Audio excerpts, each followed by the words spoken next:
Ladies, welcome back to the podcast. Today, I'm joined by the fantastic Nikki, a fellow Aussie who is now relocated to the beautiful Dubai.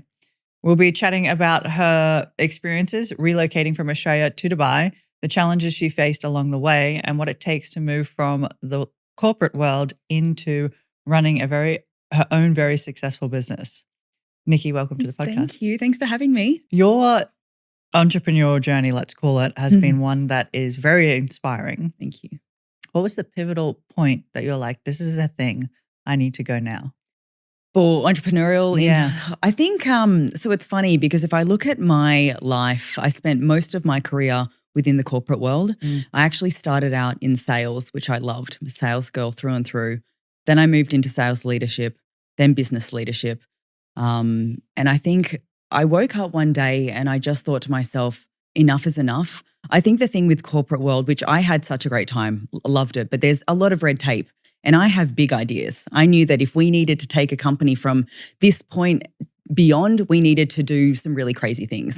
And you can't just do crazy things in the corporate world, right? Yeah. I was like, trust me, it's going to work. Okay, just give me $50,000. I can see it. There is a vision. Yeah. And so I just woke up one day genuinely and thought to myself, enough is enough. I need to be doing my own thing. And so I had moved to Dubai and, a lot of changes happened all at the same time. And I was just trying to figure it out and I sort of followed my passion. So I launched a podcast called She Leads the Way, which is for women in business. I built a piece of sales software and now I'm gearing up to launch my first app in Dubai this October, which is exciting. But beyond all of that, my biggest passion has always been women in business. And so I saw a huge opportunity with building a business network specifically for female entrepreneurs. Now, we know that when you're building a business, you typically do it in isolation, right? 100%. It's incredibly isolating. Yeah. And there isn't a huge amount of support. And so what I wanted to build was a community where you came into it and knew that you were surrounded by other women who also want to see you win. Because we know that women can be incredibly supportive, but women can also be incredibly competitive. And I wanted to ensure that that was absolutely, we did not welcome any of that in this community. You leave your ego at the door and you're coming in and you're able to sort of support each other. Beyond that, naturally, there is such a steep learning curve when you start your own business. And in a lot of cases, you're doing things that you don't have a skill set in. And so education is so important. So being able to be educated in things like marketing, branding, finance are all bits and pieces that fall in part of DXB Female Founders. But DXB Female Founders was born and I'm so thrilled that it's here with us. What was the number one thing that you like to build that community that helped you create a space where women felt like they were empowered and not competing? I think it starts up the top. I think the thing is when you're trying to build or change a mindset, it's making sure that you're talking about it all the time. So every meetup, I would talk about the fact that you are being surrounded by other women who also want to see you win. Making sure that when you're talking about networking and building relationships, it's always about coming in and thinking about how can you help the other person. I know that one of the biggest mistakes I made when I started networking, being in sales, networking was a very big part of what we did, but it was always about how many business cards can you get? And so you always went into it with a transactional mindset. Wow, okay. Yep. But if you go into it thinking, well, how is it that I can help other people? How can I help support this other person without any thought about what it will give you in return? Because it always comes back, whether it's from that person, may or may not, but it will in the future. So I think it's sort of in two parts. One, it's just reiterating these are the values of the community. Every chance I get is one thing, but also leading by example. I try and make sure that I'm helping as many women as possible. Anyone that comes to me and looking for mentorship, I will help them as much as possible. And I guess the one thing I will say is if you are a woman looking for mentorship or looking for advice from anyone, whether it be me or anyone out there, then go to someone with something specific so it makes it easier for the woman to help you. So for example, if you have a conference coming up and you're at a tech conference coming up and it's the first time you're speaking, then go to that person who you know has experience and say, I have a tech conference I'm speaking at. I'm really nervous. I know that you've done this before and I would love to pick your brain to get your thoughts, X, Y. There is no way people wouldn't want to help in that instance, coming from a place of experience. I agree with that. And it's like I get to help you. Yeah. If somebody comes to me for the same thing, right, Yeah. that mentorship or guidance, it does something for me Exactly. that person doesn't realize they're actually doing. Yeah. I get to help you in a way that I needed one point that I probably went to somebody else for. So it's Yes. just this trickle effect. I find some women, I self at one point did as well, was get caught in that they probably don't want to help me. Yeah. Yes. And as women, we always think, oh, I don't want to look silly. But Yeah. if you ask for help, that's why because I know how difficult it is for women to ask for help. So if someone is coming to me and asking for help, I will, in all of my power, try and make the time to help, or at least have a phone call. Have you found that resistance to wanting to help stems from somewhere, or it's just across the board where we're like, we can do this ourselves?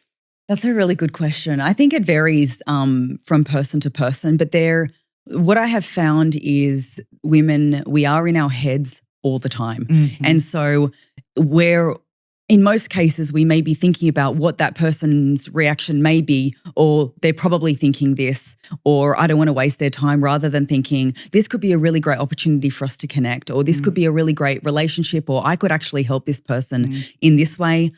I think that if we stop thinking and just taking action, that's let's just switch it off for a second. Yeah. Balance demands a lot from us. When you're trying to balance your work, when you relocated, how do you find time for yourself? Okay, so hitting me with the tough questions. I think that balance, I try not to aim for balance, and I try to aim more for rhythm. I know that as an entrepreneur, there isn't a balance, right? Every time I'm like, I'm so balanced. I'm just not. But it's finding a way that works best for you. So do you work best in the mornings or the evenings? When can you ensure that you place some self-care? And then beyond that, I think the biggest thing, especially in trying to figure out your life, is always have the bigger goal in mind. So whether that, obviously you've got a year goal, break that into chunks. So if you've got 3 months, what's your 3-month goal? And then work backwards from that. What are the things that you need to do in order to hit that goal? Break them into chunks and then work backwards. I find that a lot of times female entrepreneurs, we do it in the opposite direction. So we think of this amazing idea. We're like, oh, you work up the courage to do it. You do it. And then you're chasing your tail without thinking about what perhaps the proper plan is. Or you run 1,000,000 miles an hour trying to figure out, well, okay, now we're starting to build momentum. What do I need to do? And the only challenge with that is you're not being proactive with setting in time for brainstorming and strategy, which is what is going to help progress your business in the long run. And I am absolutely guilty of that as well. In fact, one of the biggest challenges I've had in balance is I get so excited about an idea. I'm like, I'm so brilliant. This is amazing, like innovative, jaw-dropping. And then I will keep going until my limbs fall off because I'm just so excited. And so my body starts breaking down, and then I'm forced to rest. And I feel like we all do it. 100%. And I always thought that I was ahead of it, and then I would fall sick again. And I've gotten much better at it, I would say, in the last 6 months. But my whole career, I always had my stress. I wore it as a badge of honor, which you never should. I always thought, well, at least I know I'm working as hard as I can. It's just actually not about that. No. Like, you need to find the balance within yourself, or the rhythm, so that you can do things consistently and still feel like you're enjoying it, because we're here to enjoy it, right? Yeah.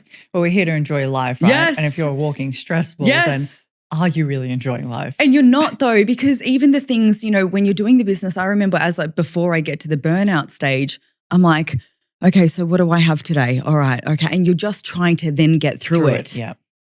Unproductive. How do you avoid that burnout now? Or are we not quite there yet? No. I joke. I joke because it has been such a big, I never even knew I had such a big problem with it up until, I would say, a year ago, when I made conscious effort. For me, it's a couple of things. It's learning the best way, like learning how you know you work best. So I'm a morning person. I do a lot of my best work in the morning. I also try and do my meditation in the morning. I try and start really calm in the morning. It just works for me. When I'm calm, then I'm able to push through, do my most strategic tasks first thing in the morning. But beyond that, I have a bigger plan. So I've got my plan and I break it down into chunks, and I always start each day knowing exactly what my to-do list is. So once I've done my to-do list, I force myself to not look at anything else, like not go into Tuesdays just to get ahead of the game. Oh, that's what I do. Yeah, me too. I'm like, might as well just get there. We got plenty of time. We do, but you should then take that as an opportunity to go down to the local beach or take yourself around the block or call a good friend and celebrate the win of having a really great day and accomplishing what you want, because you need to enjoy it. You don't want to regret in 5-10 years thinking, I know that was so tough. I was going to get here anyway. I just needed to give myself a little bit more compassion. As you're saying that, I'm like, oh, that was me. That was totally. That was me in my last business. I was like, maybe if I just work 10 times as hard, I'll get there quicker. No. It's still going to take the same time. Yes. You've just enjoyed it less. Yeah. Because you were a stress ball the entire time. And it's not fun. No. Keep your limbs on you. Right? We need them. It's crazy. What was your biggest challenges when you relocated from Australia to Dubai? I think the biggest one was, so in previous markets, I spent my whole career having really great relationships because I'd spent all of my time in that market. In fact, I spent most of my time in markets other than this market. It was completely new. So I felt like I always had someone that I could call, that I could lean on, give me help. And then I came to this market and I knew absolutely no one, which is fantastic. But what it meant is I'm building a business, but I also need to build relationships from scratch, and they take time. You know, it's not something that you can be like, hey, okay, so anyway, about me. So I would say, building the relationships is huge. And so you would have seen me at every networking event, morning, noon or night. I went to investor meetups. I went to female empowerment cruises. I was there, every single one. And then I bumped into one of my contacts along the way, and he was actually the head of Myco. And I was telling him, I was like, I think I want to start a podcast and want to call it She Leads the Way. And he's like, come in and use our studio. We'll do all the editing for you. Just let's do it. So he booked me in for the following week, and I was like, You're like, that happened quick. I was like, all I have to do is find a guest now. So I'm like, who wants to sit with me? So, but having, that relation, and then from there I started speaking and doing workshops at universities, and then I built the relationship with Google because I did a workshop with Google. And so I built a relationship with them, and then I had the idea of DXB Female Founders, and I pitched it to them, and they, to come on as an official partner. And they were really excited to come on board. Shout out to Faranak, who is just incredible, a huge supporter of us and also the women in business community. But it made complete sense because of their focus on female empowerment as well. But the best part about it is DXB Female Founders was in month 2, and we had Google as our official partner. And I think that has really helped us move or progress to the next level. So you faced a lot of challenges when you relocated. Had you ever been into Dubai prior to deciding to move here? No, I hadn't. Actually, stupidly, I didn't even know where it was on the map. I mean, I knew the region, and it's funny because I was always excited about moving to New York. That was my end goal. Anyone that has ever spoken to me would know that I was going to move to New York one day, and that opportunity had come up for me. And then at the same time, I was offered an opportunity to come to Dubai as well. And there was something, I'm a big believer in trusting your gut. And even my parents, my family, closest friends were like, why wouldn't you take this opportunity with New York? This is your dream. You've always wanted to do this. And I don't know. I mean, I know now because absolutely it's paid off. It's everything that I wanted. But at the time I was like, I don't know. I just want to go. And I'll tell you honestly, I didn't Google anything about living in Dubai. I didn't Google what it would be like to live here. I just genuinely knew in my gut that it was the right thing, and I didn't want anything to talk me out of it. Yeah. So I just took the leap and I came over. New York will be it's on my list at some point. It has to be. I find that really fascinating because you're You have your dream that Yes. you always wanted. I know. And then this thing's like, maybe come over here. Yeah. Like just maybe try this out. Yeah. And you release your dream for what the possibility could come here. Yeah. And it paid off in every possible way. Would you ever live anywhere else I think I would. apart from New York? I mean, Yeah. New York, if you're calling. If I'm honest, I mean, I would. I'm very open-minded when it comes to living. I've lived in different countries growing up, and I feel very comfortable in different parts of the world. Yeah. I've never quite felt the feeling that I did when I landed here in Dubai. It felt like home. It was this strange feeling of feeling more like home than home in Australia. I can't even describe it. So Yeah, I I know felt what like you're I talking was. about, though. Do you know what I'm talking I know. about? Okay, so I know what you're talking about purely because when I moved to the US, Yes. I'd never been. Just knew. Did you? You're not? No. Oh, wow. So it's the same. Yes. I don't We know have why I the do same this. life. I don't know why I do this to myself, but when I relocated to America, I was 23. Yes. Didn't know what it was like. I thought I was walking into I thought Beverly Hills was all of LA. I mean, LA is big, isn't Yeah. it? But it's not like that. And I just knew. Yeah. I was like 16 or whatever, and I was like, I'm going to live there and it's going to happen. Wow. Didn't know how. It was just, had to get there. Yeah. And so I was 23 when it came up. Booked that one-way ticket. Off I went. Didn't look back. Good on you. And it was and it's the same thing. It's like I refer to it as the feeling like you're homesick Yes. for a place that you've never been, Yeah. but you just know Yeah. that that's the home. Yes. So growing up in Australia, same thing. Did not feel like it was my home. Yeah. I was just born here Mm. and that's how it happened, but it was not my home. Yeah. That's Yeah. good. Wow. So we are identical. Yeah. Yeah, and then the same thing when to renew my visa, exited, I was like, well, I'm not waiting in Australia. No. I was like, Dubai sounds good. Yeah. I'm so glad you came. Yes, right. And people are like, but do you know anyone? I was like, just figure it out. Yeah. Just figure it Figure out. Yeah. And I truly believe that's the best way to learn. I agree. Sink or swim, figure it out now. Yes. And it tests you in more ways than people could ever imagine. I think leaving your hometown is remarkable. Yes. Home state, remarkable. The people that I look at and be like, God damn, how did you do that? Is the people that moved countries. Yeah. And then built something remarkable. Yeah. In your first, because you've been here 3 years now, what was your biggest mindset challenges when you came to Dubai? Because you no longer have family. You no longer have your normal network of support or people to call to. Yeah. You're sinking or swimming. It's so funny because the first thing that comes to mind, so I went through a massive transition when I came to Dubai because I quit my corporate job. Everything just sort of changed for me. My mindset just felt like it up-leveled in that I felt like finally I'm able to do exactly what I want to do. So what is it that I want to do? I've always been a big believer of believe in yourself. Your thoughts create your reality. That is, so I almost felt like up until that point, I wasn't living true to that because I was living a life that I was very happy in, but it wasn't me. I wasn't fully fulfilled. So I guess the mindset shift was, what is it that you actually want in this life and how are we going to get there? And it was waking up and thinking, well, what do I look like if I'm going to be achieving X, Y, and Z? What does that person look like?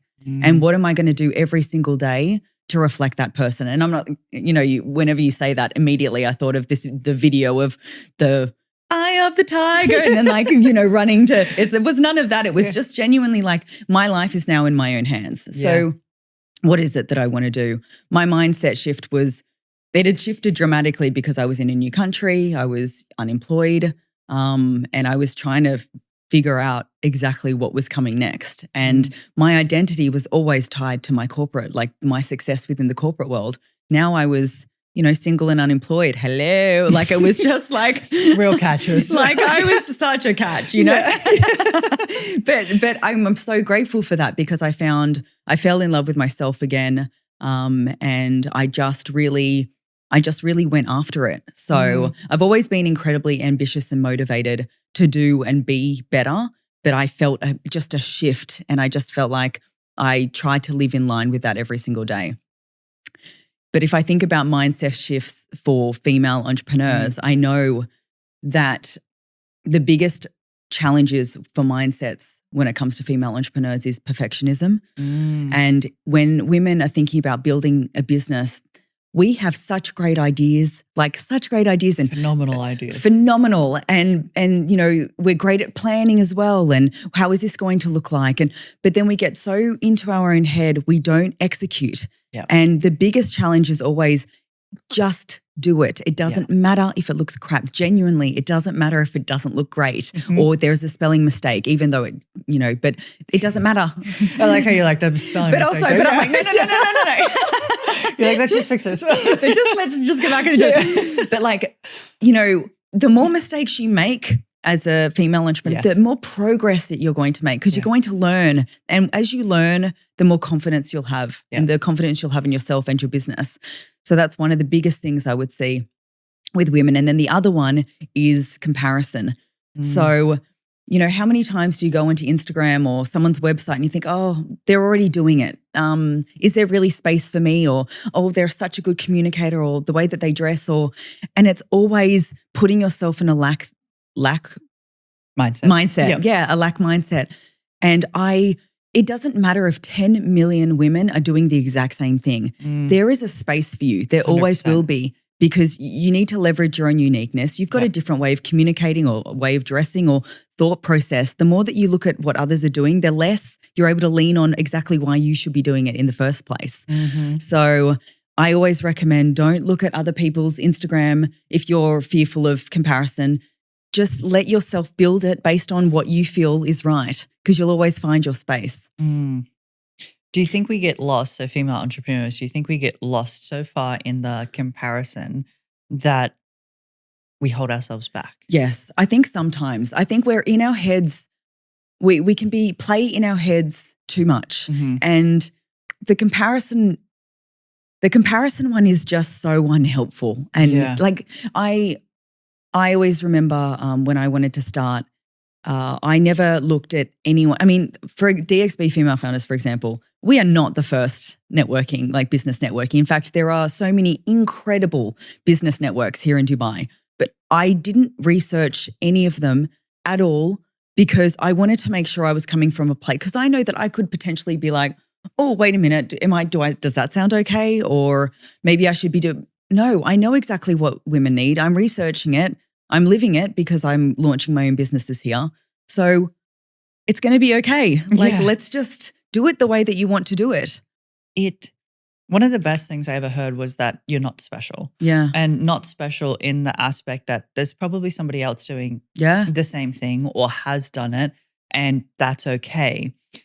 What brings the power or the uniqueness to your thing is you. Exactly. Right? Yes. So the proof that somebody else has done it is not that you shouldn't do it. Yeah. It's that somebody else did it, so you should do it. Yeah. And it also proves the market is there, the demand. Yes, people are enjoying this. People are so multifaceted. There are going to be people that will see DFF and be like, not for me. And that's okay. Yeah. And there'll be people that are like, this is my group and welcome. But that's totally okay. There's enough space for everyone. I agree. I think it's women and actually men too. Like the biggest thing around the world I'm noticing now is community. Yeah. From the fitness spaces to the tech spaces to business spaces, it's community. And I think COVID kind of did that for us, even though that was 5 years ago now. Must we talk about it? Like 5 years ago. But it's community, because life's lonely enough. Yeah, it is. And do we really want to be going through things alone, or could we lean on people who are going through similar things to get us further ahead quicker? Exactly.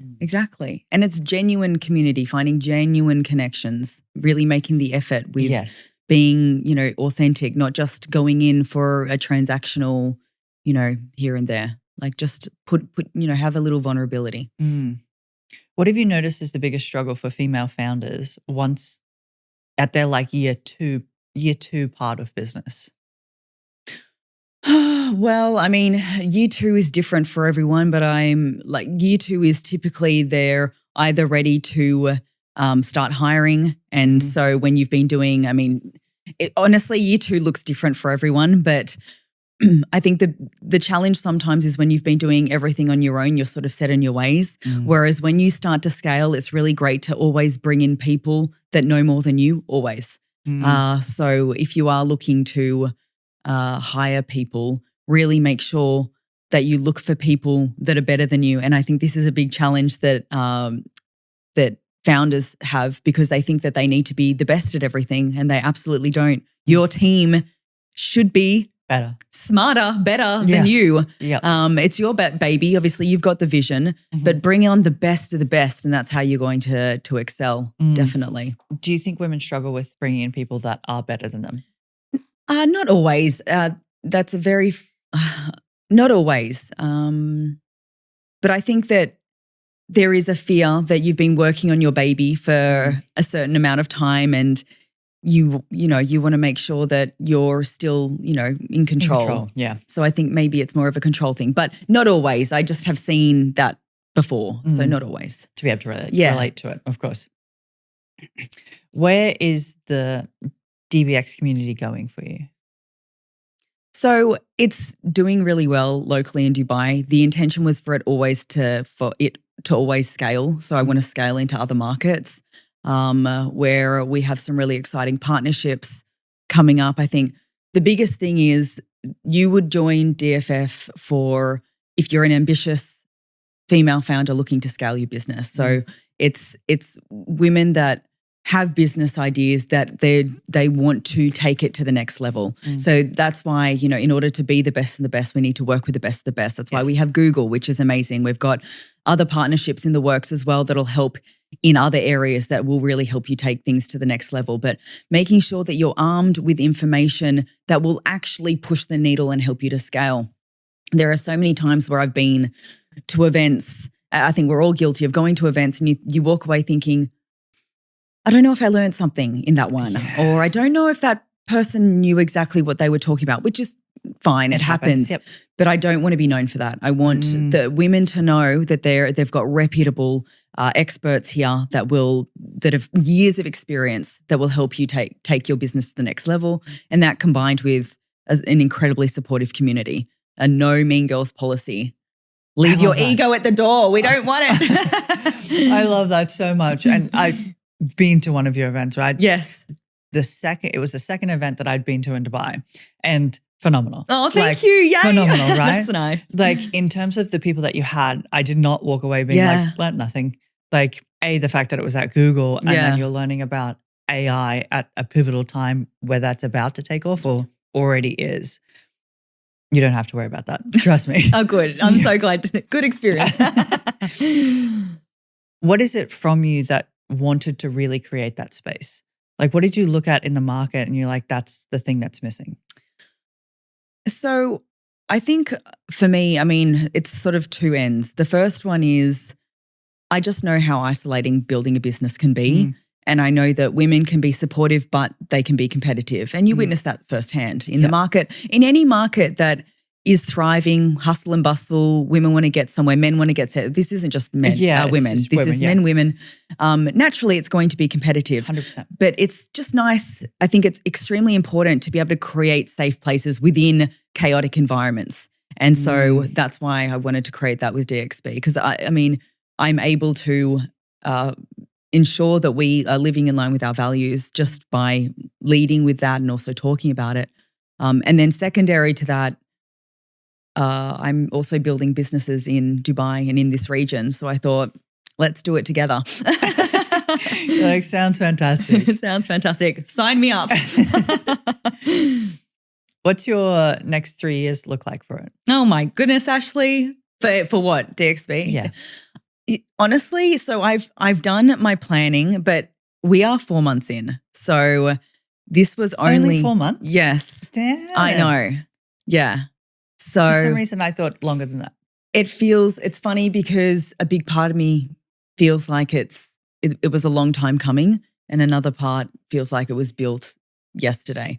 So we're in our infancy at the moment. We've just sort of launched our membership, which has gone incredibly well, better than expected.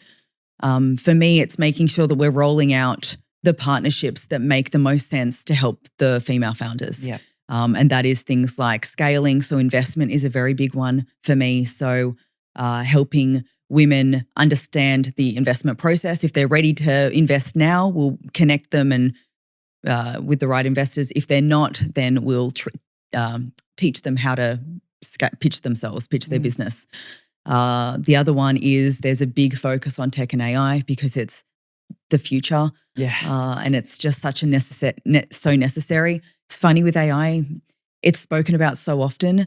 And sometimes you just need to learn, well, how is this going to help me in my business? Like, what can I walk away with and what can I implement as part of my strategy right now to be better at, productivity within my business or help me with my business plan or, and then naturally the third one is the supportive environment. And then beyond all of that, it's continuous education around other topics. But biggest focus is scaling, tech and AI, and support.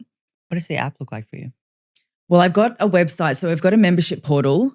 We actually did start building an app and then pivoted because of X, Y, and Z. I wanted to get it up quickly and the app, it just wasn't. So I was like, go to this app now.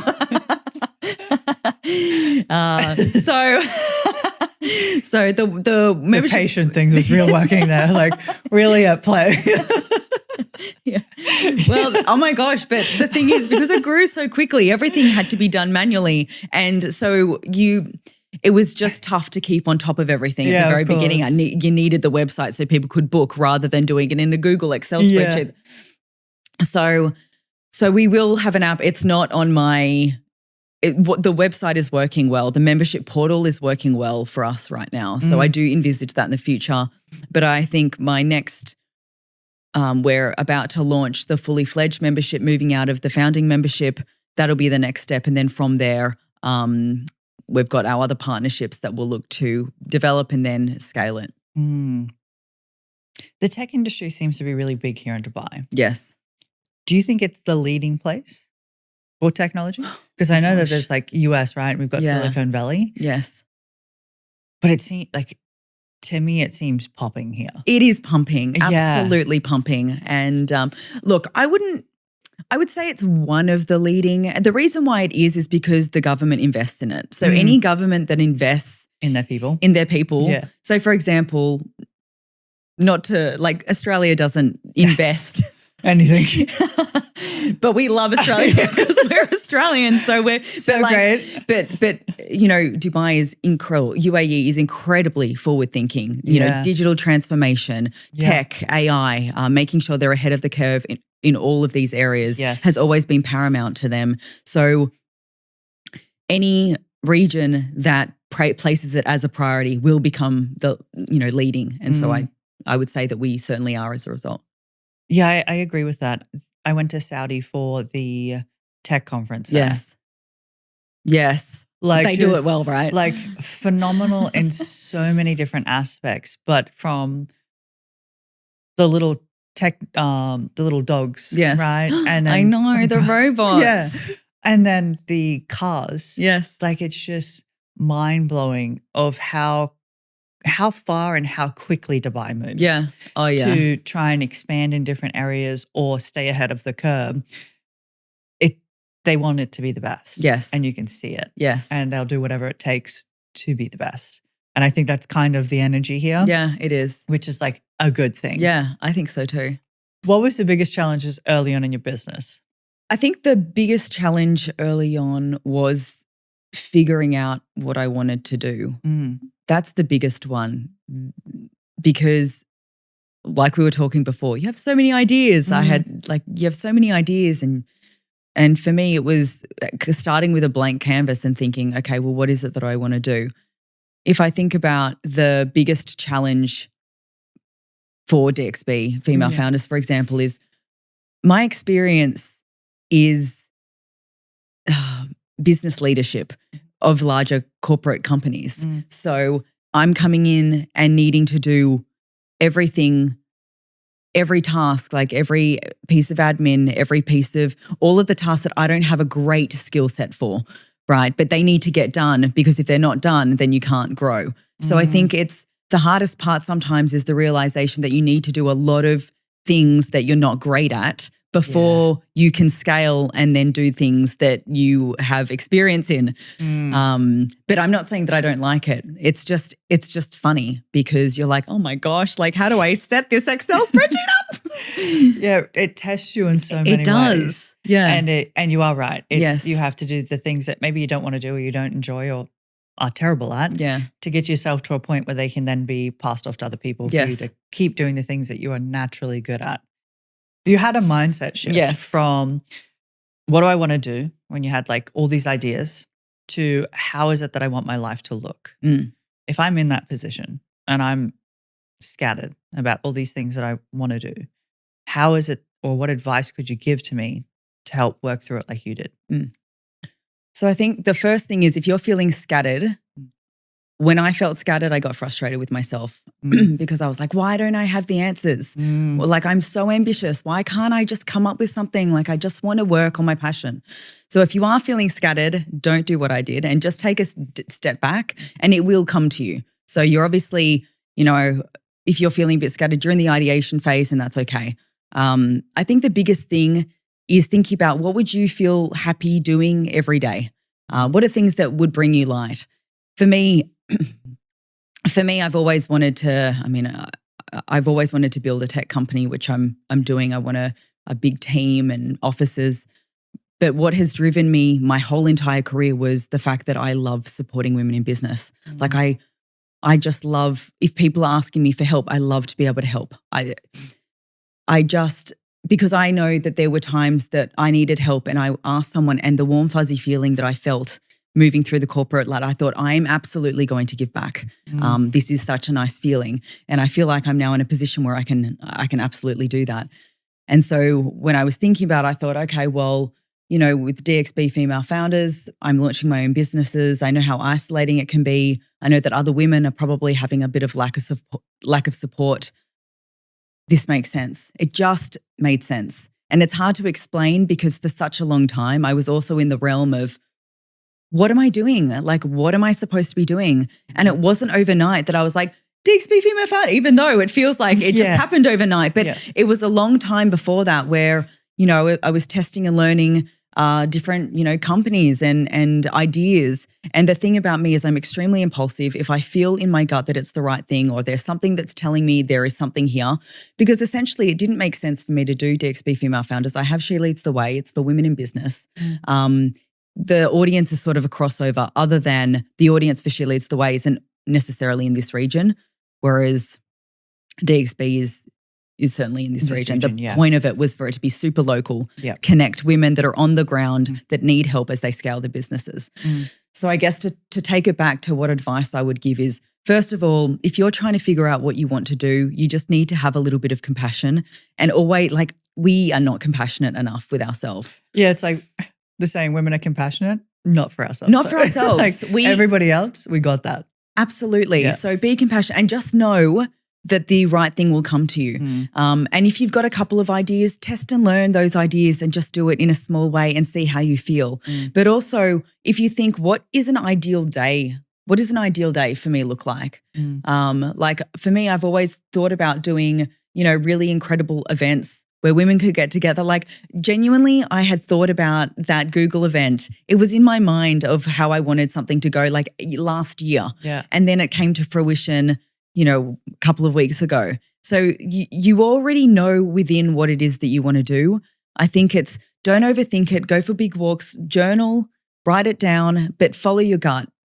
Spend not as much time thinking, just get something done. Just try and just do something. And just do it. So if I'm hearing you correctly, it's while we always know what we want. Yeah. Follow that inner voice as opposed to the outer one. Yes. And if it's almost like in a way of punishing yourself because you can't figure it out, give yourself a break and some grace. Because if you start something and you're like, I don't like it, perfect. Because you might find from there, it goes like to something I else. did a sales consultancy and it was fine, but I wasn't passionate about, I wasn't waking up thinking, this is what I want to do. But I realized from that what I didn't want to do. Yeah. So I was able to step away, no problem. Like it's amazing. What a great learn. Yeah, it's like being able to look at something as not time wasted. Yeah. It's, oh, look at everything that I learned, whether it's skills, what I don't want from life, what Yeah. I do want from life, and being able to apply it to the next thing Yeah. as opposed to dwelling back here. Totally. Mm. Yeah. And just enjoy the process. Like that, I say this is something that I've always struggled with. We spoke about it, impatience. I'm like, oh, I want to get there and I want to get there now. And this is what I'm going to do. Just enjoy this process, because you'll look back when you're, in peak happiness mode. Actually, you should be peak happiness mode now, but you should look back and just think to yourself, I enjoyed every step of the way. That was so hard, but at least I had fun doing it. Mm. Do you think the journey, and I'm very curious when I talk to entrepreneurs, are you a journey person or a destination? So now I'm journey. Interesting. Yeah. What made Living you in change? the fact that worrying about the destination burnt me out, because all I was focused on was getting there, I know I'm going to get there. Yeah. I know it's going to happen. It's a guarantee. It is guaranteed, locked, loaded. So I just need to focus on all of the steps, all of the learns of the things that'll take me to that end destination, because everything that we're doing in order to get there is the fun part. It's so fun. I mean, it's also explosive. Help me. I was going to say it is like, look at what you're accomplishing. You're doing things that you've never done before. That's so impressive, women. Like we are so remarkable. in countries you've never been before. In countries you've never been. Yeah. So we just, the journey for me is, because you need to reflect, celebrate the small wins. How long did it take you to learn that? To celebrate the small wins? Yeah. If you came from a destination person to now you're the journey person. Well, I will tell you this. So I've always been a journey person with my teams, but for myself, I've been destination. So I've always been a part of the destination journey. Yeah. So, and it's funny because whenever I would build out strategy for, when I was in the corporate world, it was always about celebrating the milestones and the small wins. And I think I learned it once I left the corporate world. I mean, I did it for team, but even for me, it was destination. So I was only focused on, when am I getting promoted next? What am I doing? I'm not doing enough, X, Y, and Z. Yeah, do more. And then I left and I was hit with the fact that everything had changed and my mindset shifted completely. And I was just so happy to be figuring everything out from scratch. And so it was nice to be able to take that all in. So even now, genuinely, I am enjoying the journey. Yeah. Even when it tests your patience. Okay, my patience is an issue. Thank you for bringing that to life. I was going to say, I think it's I have zero patience. Yeah. Like I think of something and I expect it to happen the next day. Yes. What? I know. Like it doesn't work that quickly for anything in life. Like even having a baby takes 9 months. Yes. Nothing is happening tomorrow. No. And I feel like every entrepreneur at some point in their life has to deal with control and patience. Yes. We all want to have all the control and we want everything to happen immediately. Yeah, we do. Which is just... We need to work on that, Ashley. Yeah, I know, right? If you could give a message to your 18-year-old self, what would you say? Oh, I just give her such a big hug. I would give her the message that, I would say that everything is going to be okay. It always will be. I'd say, the thing is, I was going to say, lean on our whole patience realm, but technically I need to tell myself that even today. We still haven't learned that lesson. Maybe my 50-year-old. But no, I would just give myself a hug and I'd just be like, just enjoy every single day. Just everything's going to be fine. I've always been born with a fire in my belly. So just keep doing that. Don't put too much pressure on yourself. I've always put too much pressure on myself. And yeah, I think it's just do the things that light you up and make you happy. It's the most important thing. To reach for the stars. Reach for the stars. And don't look back. Never. Nikki, it's been an absolute pleasure having you on today. Thank you. Thank you so much. Oh, thank you, Ashley. It's been so nice to talk to you. Likewise. Thank you.